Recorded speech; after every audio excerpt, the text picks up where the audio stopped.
Hi, everyone. I'm Samantha from the law offices of Samantha Wolfe. We're located at 20 East 6th Street, Suite 206 in Waynesboro, PA. And you can reach us at 717-655-2676. And thank everyone for being on here. We are going to make sure to put this on YouTube after. So for everyone who's watching it after the fact, thank you for taking the time to watch it with us. Here's our mission statement. We always include this every time we're doing a virtual seminar. I think it's important that the reason that we do these is we really are committed to making sure to provide information, make sure that you're knowing what's happening in the law, and keeping you updated on all of those things. So today we get to do the tale of Robin Hood and the new taxes. And when we were brainstorming topic titles, Robin Hood, the cartoon, as well as some of the real person movies that have come out are always some of my favorites. So I thought, as we're talking about taxes, let's tie it in with Robin Hood and just make it a little bit fun. So that being said, I hope that you're all able to reflect about whatever version of Robin Hood you like as we talk about what new taxes are coming up on the horizon. So we're going to go over general tax updates for 2022, and we're going to do it in two different ways. So we're actually in tax season 2022, which means that people are filing their taxes for 2021. So I'm going to talk a little bit about last year and what that means for you filing taxes now for 2021. And then I'm going to talk to you, always my most exciting part, I feel like, is talking about what we see on the horizon, kind of what we're seeing based on certain tax organizations, what President Biden has put out historically. We're going to talk about the likelihood of that and why it's important that these things have shown up on his agenda, what that means for us going forward in the future. So let's go ahead and get started. So first thing I wanted to do is just give you an outline of what we're going to go over. And we're going to go over the 2021 changes and compare it a little bit to how the tax season was last year dealing with 2020. So we're going to touch on some of those things. We're going to talk about some changes in the standard deduction for all the different categories of tax filers. We're going to talk about the tax rates. We're going to talk about gifting taxes and what the annual exclusion is doing. We're going to talk about estate tax, corporate tax, federal tax, trust and estate rates and thresholds. We're going to talk about the net investment income tax. And then lastly, we're going to conclude with the 2021 Congress proposed tax changes. So just for everyone who is getting ready to file or is in the process of filing, I just wanted to offer some tax tidbits for the 2022 tax season. Now, no, this applies to 2021 taxes. So whatever you're in the process of doing filing wise is going to apply to these returns. So I was doing some research. I always like to check to see what's happening in the news when I'm doing a tax update seminar. I checked it even this morning just to try to get the most recent things that are coming across the news. So some of these I got as early as this morning.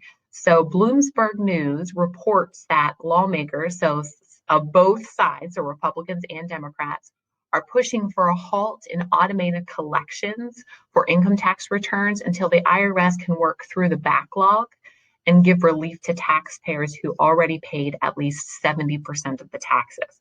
So this is why it's important, is because right now, currently, the IRS has more than 10 million unprocessed tax returns as of December 2021.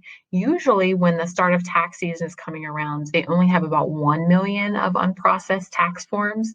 So they're dealing with a much larger quantity of unprocessed tax forms. So legislators on both sides are really trying to put pressure on the IRS to get through some of that backlog. And the way they want to do that is if a taxpayer has already paid at least 70% of the taxes, they want that to just kind of be pushed on through. So that's one of the things they want to do, because the IRS is warning that it could be long delays in receiving tax refunds this year.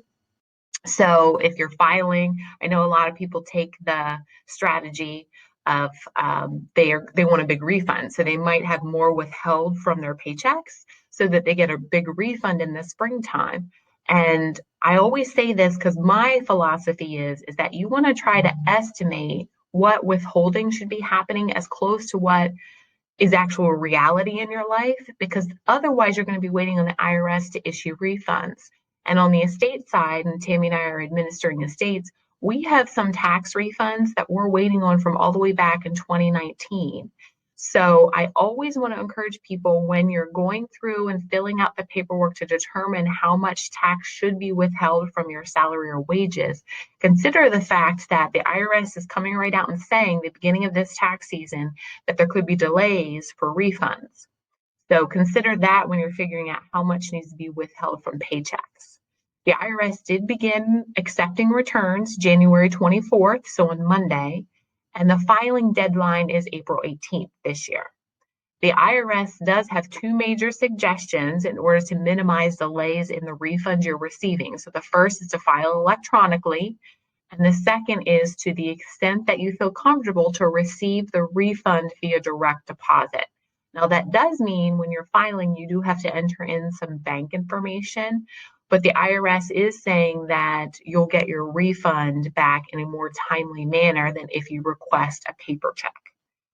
In 2021, I always like to talk about what happened in previous years. So it's important to know that in 2020, unemployment benefits weren't taxed if the benefits received were less than $10,200 and if the household income made less than $150,000. However, for the tax season 2022, applying to the 2021 taxes, they're saying right now that's going to be subject to federal tax unless Congress does something that would mitigate that. So that means that in 2020, where you didn't have to include any unemployment compensation that you may have received, as long as it was less than the $10,200, they're saying in this tax season, unless Congress does something, you will have to still pay federal tax on that unemployment income. Interestingly, it was March of last year. So again, during the 2021 tax season that applied to 2020 taxes, they waited until March. And in March is when they said, well, we're going to waive the taxes on unemployment compensation. So there is still a possibility that Congress will pass that and allow the waiver of claiming that as part of income. But if not, anybody who received unemployment compensation will have to claim that for 2021 taxes. Okay, let's talk about some charitable deductions. So in 2021, so again, as we're filling out our tax returns at this time, you can deduct up to $300 for cash donations to qualifying charities, whether or not you itemize or you take the standard deduction. Normally, you could only take charitable deductions if you end up being able to itemize your income taxes. However, they are going to allow you $300 in which you can receive that donation regardless of whether you itemize or you just take the standard deduction. What's interesting is I always like to give my thoughts about this. So I am interested in years going forward, if they expand this number or make it greater, that would be interesting to me, because I think it's somewhat telling that they're giving us a free $300 deduction. It makes me wonder if they're kind of floating the idea out there to see if a lot of taxpayers take them up on this. And it's possible when we see legislation like this come across, for example, IRAs, they used to every year wait till the end of the year and then tell you whether or not, if you rolled it over directly to a charity, they wait till the end of the year, or sometimes even into the beginning of the new tax year, to tell you whether or not they would allow you to do that. And so it's interesting because now we're seeing that come in permanently. So if they start allowing certain amounts of charitable deductions without having to itemize, is there a thought that that will eventually allow more charitable deductions, even if you take the standard deduction? So I just wanted to offer that little bit of insight there. We'll see how it plays out in tax years moving forward. If you itemize, you can claim charitable deductions as itemized deductions up to 100% of adjusted gross income, but that's for 2021 only. So in previous tax years, you were allowed to take charitable deductions if you itemized up to 60% of your adjusted gross income. But this year in 2021, you can take up to 100%. So again, I don't know if we're going to see that, if that's just because of what we're dealing with maybe charitable donations being down because of pandemic and maybe people not being as charitably minded, or is this a prelude or precursor into what we might see in future tax years? We're just going to have to pay attention to the next few tax years and see what they do there. The next thing I wanted to talk about was the recovery rebate tax credit for the third stimulus payment. So know that This is a credit where if you haven't received the third economic impact payment, or you received only a partial payment, which is less than the full stimulus payment of the $1,400, then what they're saying is you may get a rebate. How you receive this rebate is you have to file a 2021 tax return, even if you don't typically file the return, meaning that you have less income than the standard deduction normally, so you wouldn't file an income tax return. They're saying if you want the rebate, you still have to file the return. You must know the amount of the third stimulus payment that you received in 2021. And then additionally, you're going to receive a letter. They're going to call this the 6475 letter from the IRS. And I see I have an extra two thrown in there. So in early 2022, you're going to receive this letter, and that's going to show the amount of the third stimulus payment. And then you're going to use the recovery rebate credit worksheet to request additional payments that you might be due for the 2021 tax return. So I wanted to make sure to mention that for anybody that this applies to. So now let's talk about what's going to change in 2022 taxes. So again, know that, remember, we're in the 2022 tax season, but all of our tax rules are those that were for 2021. So I want to look ahead and say, well, what's going to happen in 2022 for us all tax-wise? So know that the standard deduction for married couples filing jointly for the tax year 2022 is going to be increased by $800 to $25,900. So that's an $800 increase from what we're allowed in 2021. Additionally, the standard deduction for single taxpayers and married couples filing separately, that's going to increase by $400. So it's going to go up to $12,950. And then head of household, the standard deduction is going to now be $19,400. That's an increase of $600. So again, we won't see these play out until the 2023 tax season when you're filing for 2022. But they've already released these numbers, so I wanted to make sure everybody knew that for the upcoming tax year. These are going to be our marginal rates. So when Trump was president, he did pass the lower tax rates. We used to have the highest ordinary income tax rate was 39.6%. So Trump did decrease that so that the highest rate is 37%. Right now, it will be 37%. Now that could change if Congress and then President Biden changes the tax rates, which we're going to talk about a little bit later in the session. But know that as of right now, the lowest tax rate is 10% and the highest is 37%. And I have all the brackets noted there. The earned income tax credit in 2022, that's going to increase the amount to $6,935 for qualifying taxpayers who have 3 or more qualifying children. That's an increase from 2021 when the credit was $6,728.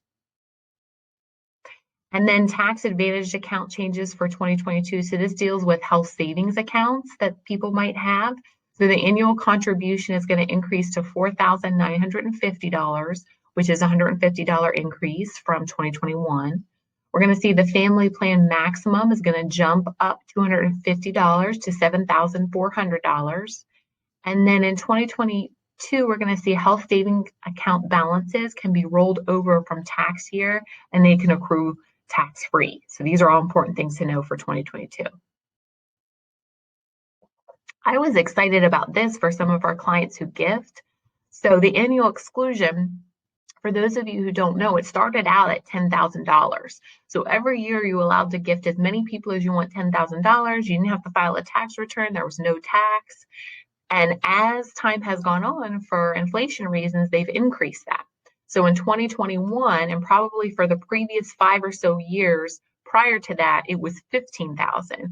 And in 2022, we got a $1,000 increase. So it is now $16,000. So as a married couple, you can get, husband can give $16,000 and wife can give $16,000. So it used to be you could give a combined $30,000. Now you can give a combined $32,000. So we did get a $1,000 increase there. So that's always exciting. It's exciting because this amount doesn't go up every year. It usually takes a couple of years for the inflation to increase it by 1,000. That's usually how they do it. They increase it by 1,000 when they are going to increase it. So starting in 2022, you now have $16,000 that you can give to as many people as you want. For estate taxes, so this was the one that we kind of thought might change starting in January of 2022. It was on all the tax proposals that came from Biden's administration, as well as the tax proposals that we saw on the Ways and Means Committee that came out in September, as well as several of the proposals that came out of the House and Senate, but nothing was able to pass prior to the close of 2021. So that being said, because nothing is passed, we're under the exemption amount that was under Trump when he increased that. So as of 2022, the basic exclusion amount is now 12.06 million. So each person has that. That's an increase from the 11.7 million that we had in 2021.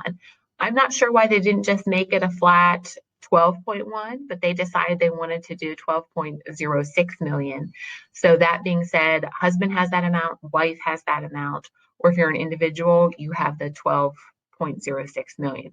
And again, you can still port. So married couples exclusion amount is going to be over 24 million now, meaning that if you don't have a federal estate when you die exceeding that amount, then there's going to be no tax. If you do have a federal estate that exceeds that amount, then you will be taxed at the 40% rate, which is the same percentage that we saw in 2021. That did not change. Now, as we get to the slides later, you're going to see that some of the proposals would change this. So we're just going to have to see what happens come the spring and through the rest of 2022 as to whether or not they're going to change the exemption amount. Historically, if they've changed it, it's been effective at some future date. So when they were closing out 2021, it was going to be effective January 1st, 2022. So we will see how Congress navigates that if they decide to lower the exemption, if they pick a date out in the future, or if they try to do it retroactively to January 1st. So we'll have to see how they handle that if they decide to lower it. Let's talk a little bit about the corporate tax. I'm not going to spend a whole lot of time on it, but I at least like to mention it for those people that have corporations or businesses. So the federal corporate tax rate is set at 21%. Now, again, these are changes that Trump made while he was president. So prior to that, the tax rate was 35%. So it's lower than it was at 35%. Know that a lot of the legislation that we saw was increasing that amount. So again, we're going to have to see, and we're going to look at some of the proposals that we see coming out of Congress potentially. But as of right now, the corporate tax rate is set at 21%. Let's talk a little bit about trusts and estates. So they have the same bracket. So just like individuals have brackets and certain thresholds before you get to the next bracket, trusts and estates have the same thing. And it's all about what type of trust is it and who has the responsibility to pay the tax. So if anybody has a revocable trust, or sometimes there's an irrevocable trust where the grantors, that's the people who have set up the trust, have retained so much power over the assets in the trust that it is considered a grantor trust for income tax purposes. And that means regardless of whether distributions go out to anybody in the trust, the grantor, the person who set up the trust, is going to include the tax on their 1040, on their tax return. So that would be a revocable trust in our column. That's a grantor trust. You can have a non-grantor trust as well. And then if it's a non-grantor trust, then the tax liability is either the trust has to pay it or the beneficiaries have to pay it. So again, this chart just shows you some different options that you have as to who would have the responsibility of paying the tax. These are our trusts and in estates tax rates for 2022. So again, you see the highest rate of the 37%. That would be if there's income over $13,450. So again, we see these brackets just like with individuals. We see them inch up a little bit every year. So the highest rate is the 37%, but you do get to that if the income is $13,450. So you reach that highest bracket much quicker than you do as an individual. The other tax I wanted to make sure that people were aware of is the net investment income tax. So this was passed in 2000. It was actually passed in 2010, but it came into effect in 2013, and it was to help pay for the healthcare changes that President Obama made. So a lot of people associate it with the Obamacare. That's what they call it, the Obamacare tax. It is 3.8%, and it's on net investment income. So the first question you have to ask is whether or not you have net investment income, and there's certain income that's exempt from that. So for example, if you sell your primary residence, that's not considered net investment income. If you're receiving wages, salary, that's not considered net investment income. So it has to be something where maybe you've sold additional real estate, or maybe you have some capital gains there that are from selling off some stocks or bonds that you might have. That would fall under net investment income. So the first question is whether or not you have net investment income. And then the second to that is whether or not your adjusted gross income exceeds the thresholds amounts. So for a married couple filing jointly is $250,000. You only have to pay that 3.8% surtax. Even if you have net investment income, you only have to pay that tax if your adjusted gross income is over $250,000. For an individual, it's $200,000. For trusts or estates, it's whatever the highest bracket is. So the 13,450, if you've hit that, then you're going to have an additional 3.8%. So what is capital gain? When we're talking about capital gain, I just wanted to briefly talk about this. So know that salary, wages, tips, that's all going to be ordinary income. Capital gain would be if you sell a capital asset. Something is considered capital if you have held on to it for longer than a year. So we think real estate, we think stocks. Those are the two main things we think of when I think of capital gain. Capital gain is when you sell it and you have to recognize gain on the difference between the sale price and what your basis was in the asset. The basis is what you either purchased it for or what equity you have in it. So equity could be the purchase price plus any improvements if it's real estate. So that would be the sale price minus that basis. That's going to be capital gain. The capital gain rate was reduced when Trump passed some of his tax legislation. So right now, the capital gain rate is 15% for most people. You get to the 20% rate if you have adjusted gross income above a certain amount. So we have a little chart here that tells us in 2022 what we're looking at. So you're going to see if you're filing individually or if you're married, filing jointly, what that amount is. So notice that you have to have, as an individual, you have to have adjusted gross income of over $450,000 before you're going to hit the 20% capital gains rate. Everyone else pays at 15% unless you have less than whatever the adjusted gross income is. So if you're an individual and you have adjusted gross income of $40,000, then when you're on here, then you're at the 0% rate.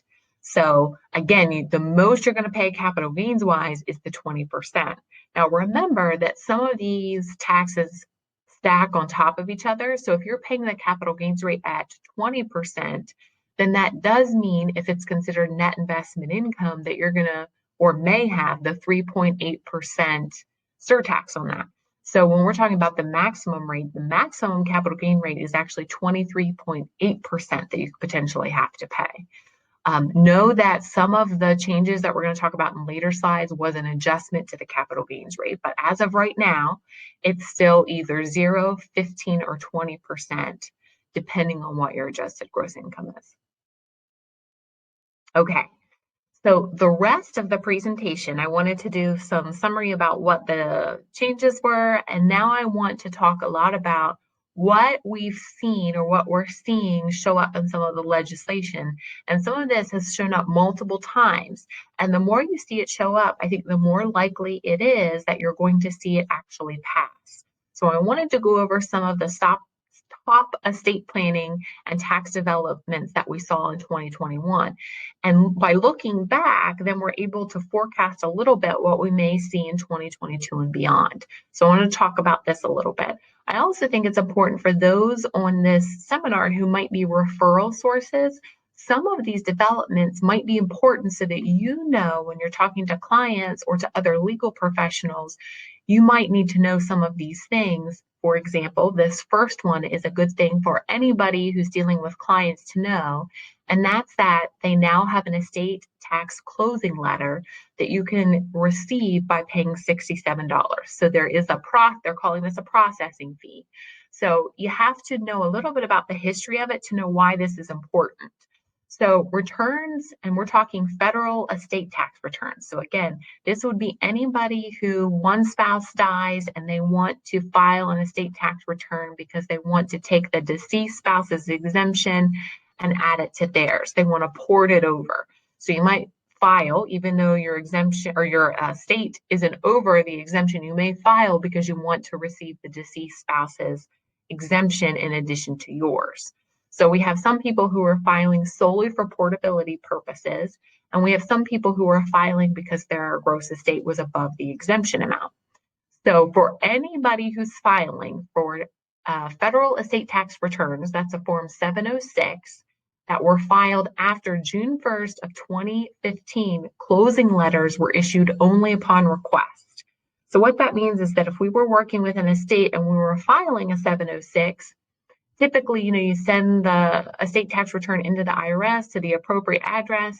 And then as practitioners, we would wait to get a letter similar to what we get at the Pennsylvania inheritance tax level that basically says we're accepting the return. We agree with what you disclose, we agree with the amount of the exemption you use, and we agree with the amount of exemption that you're claiming is left over. But after June 1st, you couldn't get these letters unless you asked for them. And even if you asked for them, you weren't always going to get a letter back.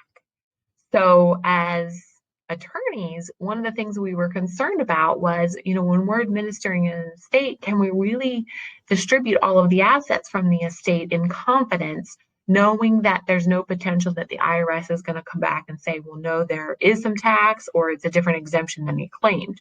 So it was very difficult for attorneys to advise personal representatives or executors to close the estate when we weren't getting the all clear from the IRS. So an estate tax account transcript that includes the transaction code 421 and then the explanation of closed examination of tax return serves the functional equivalent of a closing letter. So that's what the IRS original fix was, is they said, we understand that you might not want to advise your executors and your personal representatives to close out the estate when you're not getting anything from us. But as we've talked about in the earlier slides, there's quite a backlog with the IRS. So they just weren't responding. They weren't sending us letters. So instead, they told us that we had to request an income tax transcript. And if we saw that specific transaction code, along with a note that said it was closed, that they had closed the examination of the tax return, then we can assume that they accepted it as filed and we could go ahead and distribute the estate. So that was what the IRS kind of came up as a solution. The issue is that sometimes tax transcripts are hard to obtain. It depends on what tax year you're asking them for. Sometimes they require the client to actually give the authority to do that. So it wasn't just as simple as logging on somewhere and seeing that the transcript had, in fact, had this code assigned to it. So, and the other thing is, as professionals, we just didn't feel like the transcripts had the same effect for obtaining court approval and releases of certain liens. And so even though they're saying, hey, this is the equivalent of a closing letter, it didn't make us as legal professionals feel very comfortable. So the regulations were finalized September 27th, 2021, and the IRS established a $67 user fee, and they're issuing an estate closing letter. This is effective for anything that's filed after October 28th, 2021. So for example, when Tammy and I are working on estates where we're going to be filing a federal estate tax return, I know I will be advising the client. I know that it's a little bit annoying, but I'm going to advise them that they should pay this $67 and go ahead and get that closeout letter from the IRS saying that they've received the return, that they're accepting it as filed, and that they are all wrapped up from an IRS standpoint for the federal estate tax. So the Treasury Department and the IRS expect to implement a procedure that will improve the convenience of requesting the letter. Right now, we do have a web-based procedure, and we have to use pay.gov in order to get this. So what the Treasury Department and the IRS are saying is that eventually, hopefully, fingers crossed, there will be some tab or some portal on the IRS website. I would imagine it would be very similar to what we have to deal with on the state level with Pennsylvania Department of Human Services, when we're checking to see if Medicaid benefits have been paid for somebody who passed away. There's a portal where you go in and you upload information, and then DHS responds to you on that portal. So it kind of seems like the IRS and the Treasury Department are saying that hopefully they want to move to that. But as of right now, they're using a third party way to collect those fees, and that's through pay.gov. So just like anything when you're dealing with the IRS or worried about filing things, you want to make sure you're keeping a printout of what you file, when you filed it. But again, going forward, I know Tammy and I here at the office will be requesting that $67 letter for all of our files where we're dealing with a state tax return. So that was the first thing I wanted to talk about. Second thing I wanted to talk about was contributions to donor advised funds. So this is from some court cases that happened in 2021. And I wanted to mention this because I know we have some financial advisors who deal with some donor advised funds. And so I'm going to talk a little bit about this. There are two cases I have noted on the slide that dealt with contributions to donor advised funds. So what donor advised funds are is they're a great mechanism in which a client can take funds and donate it to an account that they get the charitable deduction for. The nice thing about the account is that it's not necessarily going to charity right now, and they do get to change who those charitable beneficiaries would be. And so donor advised funds are a great way in order to help clients, if they are charitably minded, fulfill those wishes. Now, a couple of things about donor advised funds that we know is that when you're dealing with contributions to charity, if you're trying to do the direct charitable rollover, donor advised funds are not allowable to do that. You actually have to make it directly to the charity. You can't do it to a donor advised fund. So we do know that already. But in this case, we had a donor who transferred stock to a donor advised fund on December 29th. And then the donor advised fund sold that stock in the last 2.5 hours of the tax year. So we're talking like a close, they transferred it and then it's sold off in the last 2.5 hours.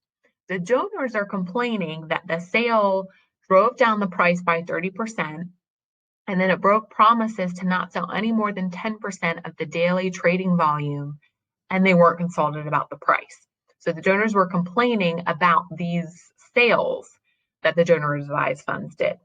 So the court determined that, first of all, the donors did not prove that promises were made and relied on, and they did not prove that the sales were not reasonably prudent.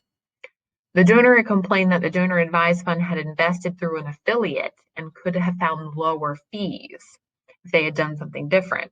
And the court held that the donor lacked standing to bring that. And the transfer was a completed gift, and the donor no longer had dominion and control of the donated property. Now, I know that when you're probably hearing me talk about this, and when you might initially read these court cases, for those of you who want to go back and read them, you might be thinking, well, that's not a great result for me as a taxpayer. But it actually is. And the reason why this is a positive thing for everybody who uses donor advised funds and makes contributions to donor advised funds is that by making these decisions, what the court confirmed is that a donor advised fund had exclusive legal control over the asset that was contributed, which is good because that's required in order to get the charitable deduction under 170F18B. So it sounds like it would be negative in the sense that if you're a taxpayer, you might not be thrilled that the court's saying, well, no, you lost your dominion and control over that asset, and it was considered a completed gift. But from a tax perspective, it's actually positive, because if the court had sided with the donor, with the taxpayer, then the donor would not have been able to take them as charitable donations in the year in which the contribution was made. So I'm not sure. My guess is that the donor was just upset about wanting to get more funds there and wanting more to go to charity would be my guess. But again, I think it's probably a positive to all of those taxpayers who use donor advised funds. So I wanted to make sure to bring this up. So that was a tax development that happened in 2021, but going forward, I think it's positive for all those taxpayers who use donor advised funds. Number 3, this one is going to take a couple of slides for me to get through. I'm really excited about talking about it though, because I'm not necessarily excited about the result for taxpayers. if they coordinate the transfer tax and income tax, because there's a lot of ramifications of that. What I'm excited about is that I like to be able to talk about new things, and the tax law is always changing, and we're always figuring out new ways that we can help clients. So I'm excited to talk about this because I don't know that a lot of clients, I don't know that a lot of advisors are hearing about these things. So I wanted to make sure to talk about this. So in 2021, the Biden administration and members of Congress revealed plans to change the characterization and treatment of trusts and transfers by gift at death. Okay, so it seems like it wouldn't be a big deal. However, if a transaction is subject to transfer tax, it should be subject to income tax. And if a trust is still subject to income tax payable by the grantor, it should not be treated as a completed gift. So know that for years, as long as I've been practicing law, there was a bifurcation between the trust income tax law and the federal gift tax law, meaning that if I set up a trust and I transferred assets into that trust, I could still, as the person who created the trust, I could still claim all of the taxes, the income taxes on my income tax return, but actually transfer that asset out of my estate for federal gift and federal estate tax planning purposes. So we saw a lot of high net worth clients doing these type of transactions because it allowed them to get it out of their estate. And then again, Congress, I don't think initially had anticipated that people would want to pay the income tax, but they wanted to because it results in what practitioners call the tax burn, meaning that they've transferred the asset out of the estate. We don't have to worry about it being included. Plus, their estate is continuing to be reduced by paying the tax on that asset that's no longer considered theirs for federal gift and estate tax purposes, meaning that if they died, they wouldn't have to include it for federal estate and gift tax. So when we're figuring out if your estate is above a certain amount, they wouldn't have to include any of those assets. So it was almost like when the law was initially put in place that they didn't realize that maybe the legislators didn't realize there was this loophole, meaning that it could actually work out to the benefit of the person who was transferring these assets. So what was interesting about these proposals, because remember, both the Biden administration as well as in the Senate and in the House and Congress, we saw multiple bills come across that propose this unification, which we haven't had. And so the proposal, what it does is it expresses a proposed statutory language to do that. And that brings us one step closer to enactment in the future. Now, kind of a sidebar discussion, when I was in law school, I took multiple tax classes because I like that. It's kind of nerdy and kind of fun to learn all about it. But the most complicated thing for me to understand and to kind of grasp was the fact that you could make a gift, get it out of your estate, but you could still pay income tax on it. And I remember one of the final exams in my federal gift and federal estate tax class talked about this. And the whole point of the question was to get to the point that you can transfer out of your estate. And there's an analysis in which you determine whether it's gifted and no longer in your estate. And there's a separate analysis to determine whether you still have to pay tax on it. And so it can be a very complicated discussion to have with clients to make them understand that, yes, it's still considered yours for income tax purposes, but it's not for any other purpose. So these proposals actually had language in there that said, this is what the law would look like if we did that. And up until now, we hadn't actually seen the language. So by seeing that there was actually proposed statutory language, it takes us one step closer to that. So that may mean that in 2022, it might actually be something that we see that comes to pass. The example I can give you is the Secure Act. So for years, we heard that they were going to start limiting the stretch out. Because again, if you had an IRA and you died and it went to your kids, they still had to take the required minimum distribution after you died, but they could stretch it over their life expectancy.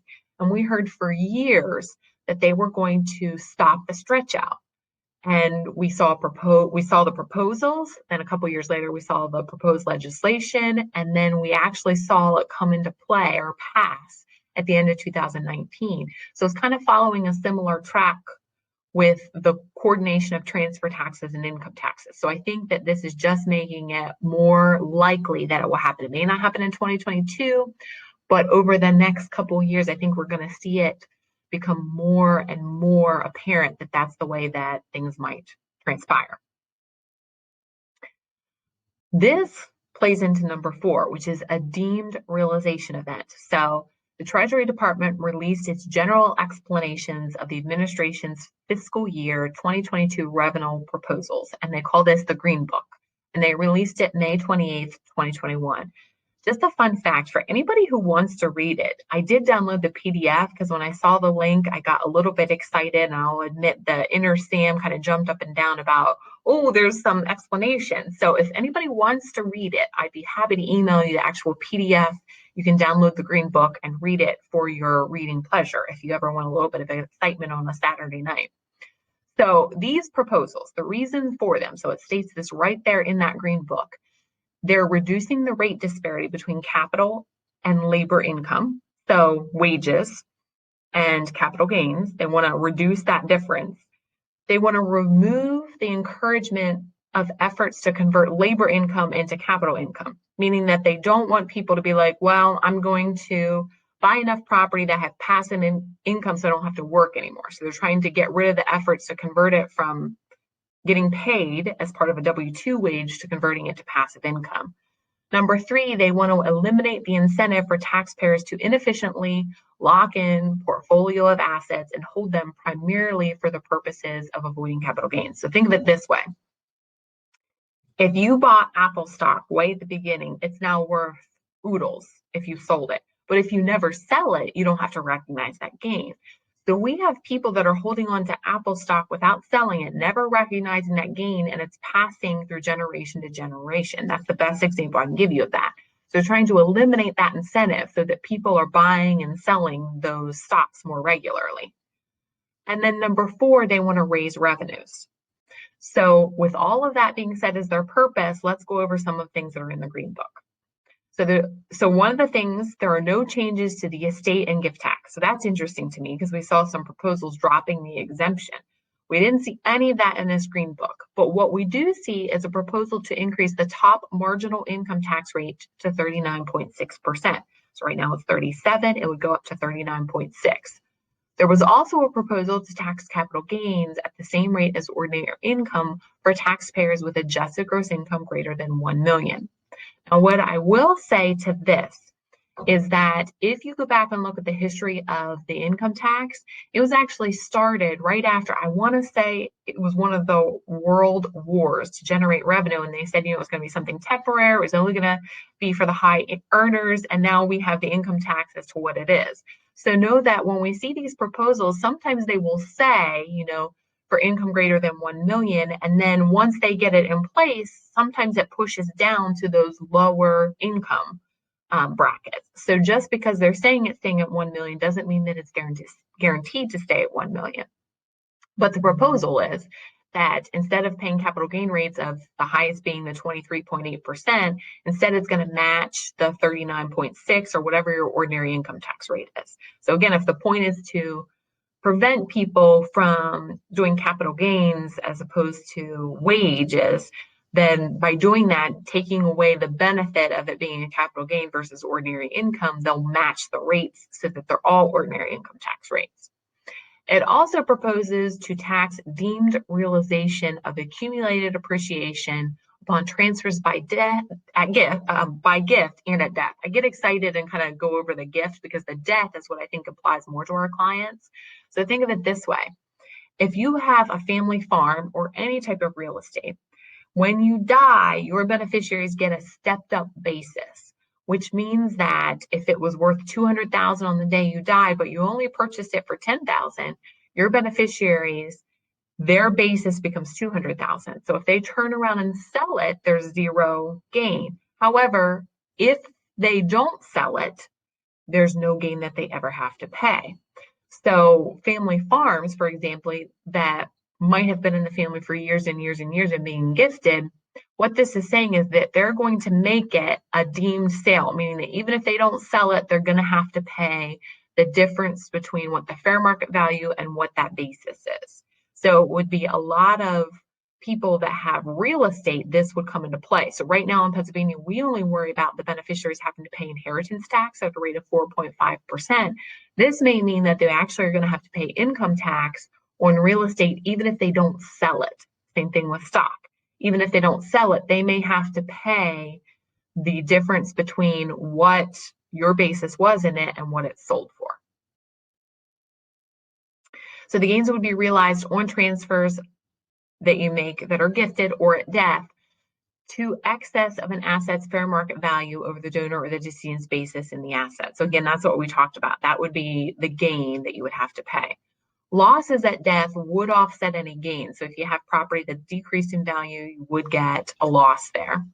The tax imposed on gains deemed realized at death would be deductible on the estate tax return of the decedent's estate. So you have to pay income tax on it, but then you would get a corresponding deduction for federal estate tax returns. I don't know that that really matters to a lot of people because you can have $1 million worth of a gain in a family farm, but no federal estate.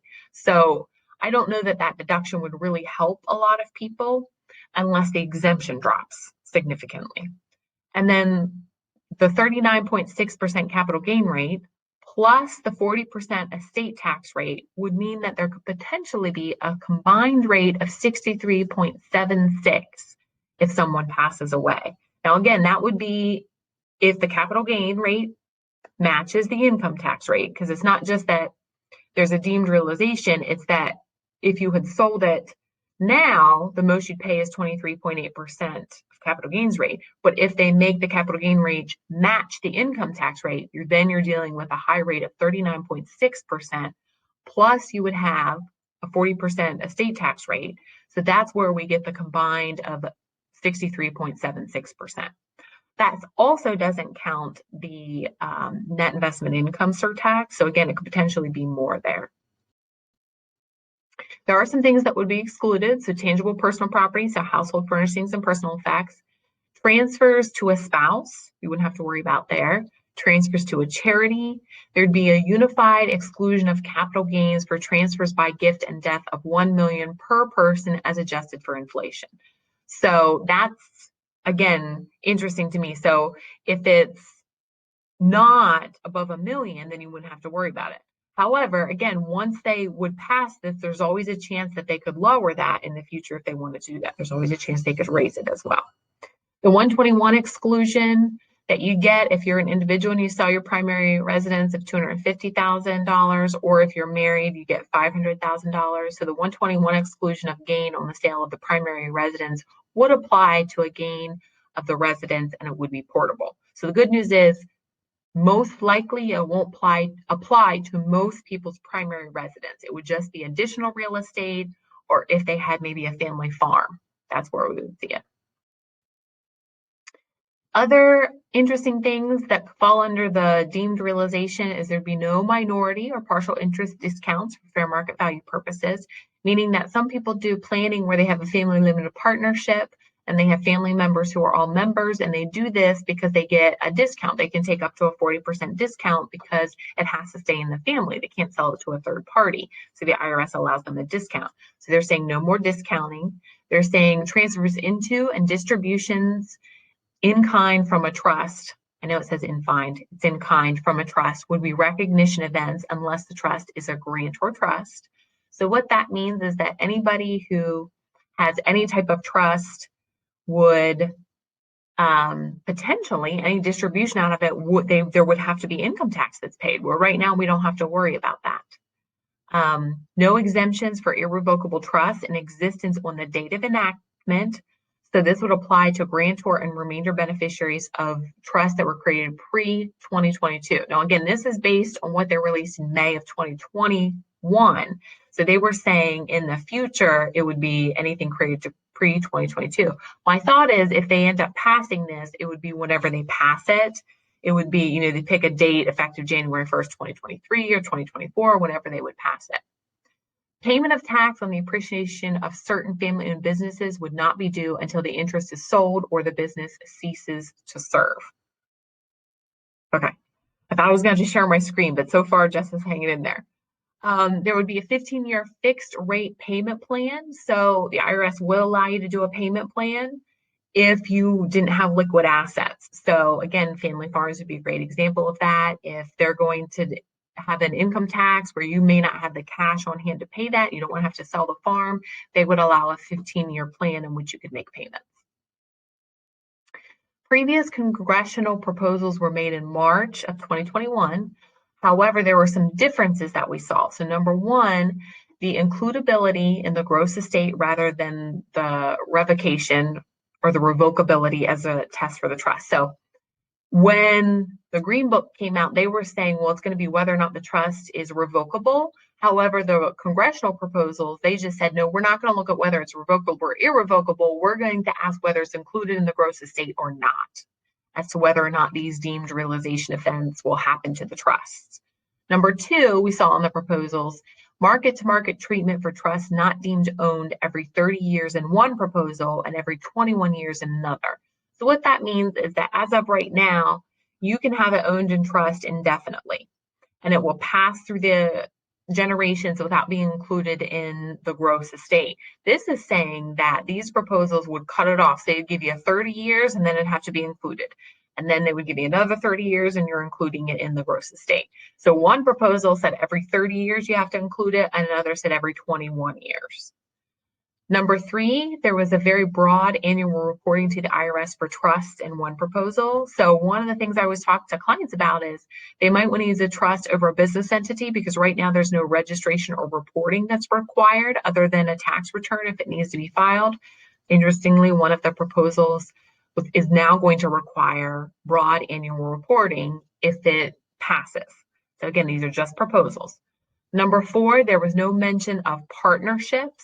So that just means we don't know what that means as to how that would be taxed as a deemed realization event. And the retroactive effective date was January 1st, 2021. Now remember, this was in March, so they were going back to the beginning of the year and saying it's going to start as of January 1st. So all of these things are important to know because again, going forward in 2022, it'll be interesting to see which of these things we see again. And if we see it multiple times, that increases the likelihood that some of these measures will pass. And again, the other interesting thing is we've never had something apply retroactively. It's always some date in the future. Now, there might not be a lot of time. Like the Secure Act was passed at the end of December 2019, and it was effective January 1st of 2020. So it was still in the future. It just wasn't a long period of time. We haven't ever seen retroactive. So if they do this as they're proposing, again, we're talking about proposals that came out in March of 2021, and they were going back and making them effective as of January 1st, 2021. The Ways and Means proposal, I know that we had talked about this in one of the previous virtual seminars. You can find that by going to our YouTube channel.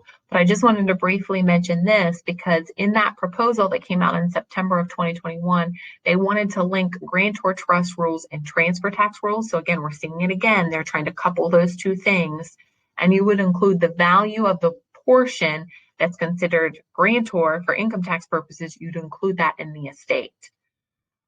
Subject to gift tax, there would be gift tax on any distribution from a portion during the grantor's life. So right now we don't have to worry about that. But again, that was what the proposal was. And then number three, they were going to treat the gift as a gift by the grantor and subject to gift tax rules.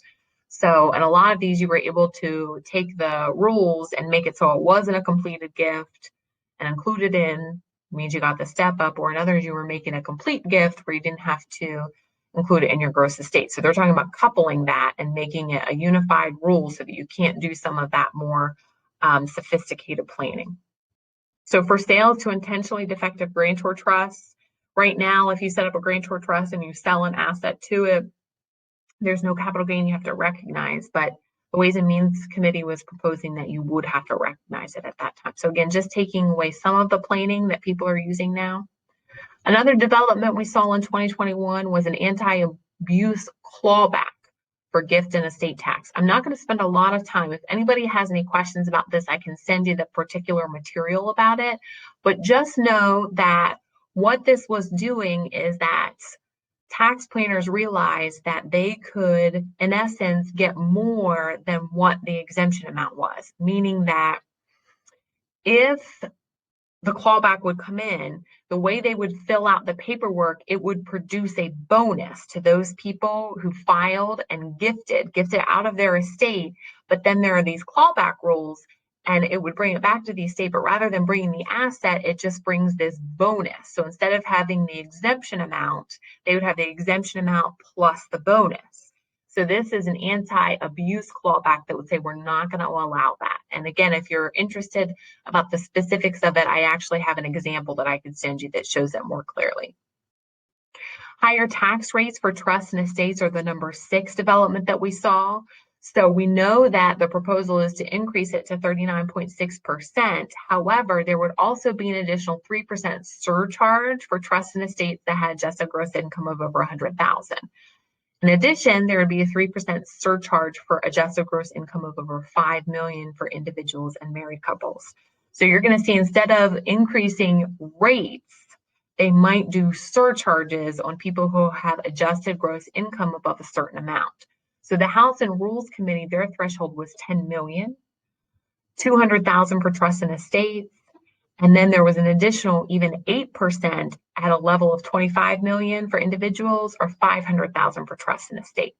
So this is just an additional tax, not a tax we currently see. This would be an additional one that anybody over that threshold would have to pay. So again, not an increase in the rates, but it would be implementing a surcharge. So what that means is, in effect, the top rate would be 45% rather than the 37%. That's what that would mean, because that's the top rate plus the additional surtaxes. Then there would be that 3.8% surtax on net investment income. So you're going to see a tax rate of 48.8% on trusts and estates that have over 13,450 if these surcharges or surtaxes would get enacted. Okay, I was hoping to get through all of that stuff. So I'm glad that I was able to do that. I know I went through some of them pretty quickly. So if anybody has any questions, you're welcome to email, call. I'd be happy to get you the material or just chat about it. I like to talk about it. Our next monthly seminar is February 15th, so the day after Valentine's Day. So if you want to spend the hour over lunch doing something romantic, you can listen to our virtual seminar. It's a love letter to your family, how to leave a legacy without hassle. We're going to go over some different planning techniques. This one we're going to do a little bit different. Amy's putting together the slideshow for me now, and we're going to do actual hypotheticals. So we're going to give you a set of facts. These are the assets that they have, and tell you some different planning options the clients would have. So just a different way of looking at some of our planning techniques. You can register by calling our office at 717-655-2676, or you can email Amy at her email address there. We always like to email participants a link with a survey for feedback. So to the extent you want to offer feedback, we would welcome that. If anybody ever has any topics they want me to cover, I'm happy to do that as well. Like I said, in the spring, we're going to try some different things where it's not just me blathering on, because I know that that can get a little bit old. Okay, that being said, I'm Samantha at the law offices of Samantha Wolfe, and you're welcome to give us a call with initial consultations. You can call us at 717-655-2676. Thank you all for being on here. It was great to see you. Thank you.